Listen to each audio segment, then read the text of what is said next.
Hello WP aspirants, welcome to our channel. আশা করি সকলে ভালো আছো, সুস্থ আছো। আজকের এই ভিডিওটি তাদের জন্য গুরুত্বপূর্ণ হতে চলেছে যারা কেপি কনস্টেবলের প্রিলি পরীক্ষা দিয়ে বসে আছো। অর্থাৎ তোমাদের সামনে কেপি কনস্টেবলের পিইটি এবং পিএমটি হবে, তারপর মেন পরীক্ষা এবং ইন্টারভিউ।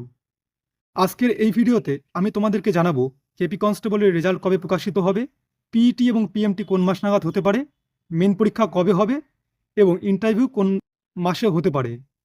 এছাড়া তোমাদের ফাইনাল রেজাল্ট ও জয়েনিং প্রসেস কোন মাস নাগাদ শুরু হবে। তোমাদের অনেকের মনের প্রশ্ন আছে যে কেপি কনস্টেবলের পিইটি এবং পিএমটি কি পুজোর আগে হবে? তোমাদের এই সকল প্রশ্নের উত্তর আজকের এই ভিডিওতে আমি দেব। ভিডিওটি শুরু থেকে শেষ অবধি দেখো।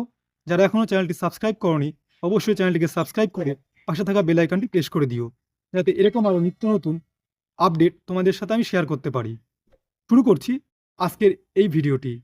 যারা কেপি কনস্টেবলের প্রিলি পরীক্ষা দিয়েছো, তাদের পরীক্ষা সংগঠিত হয়েছে প্রায় 1 বছর হতে চলল। এখন তোমাদের রেজাল্ট কবে বের হবে? কেপি কনস্টেবলের রেজাল্ট আগস্ট মাসের 1 তারিখ থেকে 10 তারিখের মধ্যে প্রকাশিত হওয়ার সম্ভাবনা প্রবল। কেপি কনস্টেবলের পিইটি এবং পিএমটি কোন মাস নাগাদ হবে? পুজোর আগে হবে কি? হ্যাঁ, কেপি কনস্টেবলের পিইটি এবং পিএমটি পুজোর আগেই সংগঠিত হবে। সম্ভবত সেপ্টেম্বর মাসের 15 তারিখ থেকে 30 তারিখের মধ্যে তোমাদের কেপি কনস্টেবলের পিইটি এবং পিএমটি সংগঠিত হবে। যারা এখনও কেপি কনস্টেবলের পিইটি এবং পিএমটির জন্য প্রস্তুতি নেওয়া শুরু করনি, অবশ্যই তোমরা এখন থেকেই পিইটি এবং পিএমটির জন্য প্রস্তুতি নেওয়া শুরু করো, কারণ তোমাদের হাতে কিন্তু আর বেশি দিন সময় নেই। এবার আসি কেপি কনস্টেবলের মেন এক্সাম। তোমাদের কেপি কনস্টেবলের মেন পরীক্ষা সংগঠিত হতে পারে সম্ভবত নভেম্বর মাসের লাস্ট উইকে। কেপি কনস্টেবলের জয়েনিং কোন মাস নাগাদ হবে? তো তোমাদেরকে বলে রাখি, কেপি কনস্টেবলের জয়েনিং 2026-এর ডিসেম্বর মাসের মধ্যেই হওয়ার সম্ভাবনা আছে।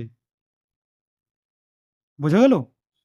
তো এখনও যারা মেন পরীক্ষার জন্য প্রস্তুতি নেওয়া শুরু করনি, অবশ্যই মেন পরীক্ষার জন্য প্রস্তুতি নাও, কারণ তোমাদের হাতে কিন্তু আর বেশি দিন সময় নেই। পরে বলবে না যে স্যার আপনি তো আগের থেকে বললেন না, তাহলে আমরা একটু ভালো করে প্রস্তুতি নিতে পারতাম। তোমাদেরকে অনেক আগের থেকে সাবধান করলাম, তোমাদের এবছরই কিন্তু জয়েনিং হবে। এই সকল ইনফরমেশন তোমাদের আজকে দেওয়ার ছিল কেপি কনস্টেবল বিষয়ে। যদি ভিডিওটি ভালো লেগে থাকে তাহলে অবশ্যই চ্যানেলটিকে সাবস্ক্রাইব করে পাশে থাকা বেল আইকনটি প্রেস করে দেবে এবং এই ভিডিওটি বন্ধুদের মাঝে শেয়ার করে দেবে। দেখা হবে পরের আরও একটি ইনফরমেটিভ ভিডিও নিয়ে। সবাই ভালো থেকো, সুস্থ থেকো,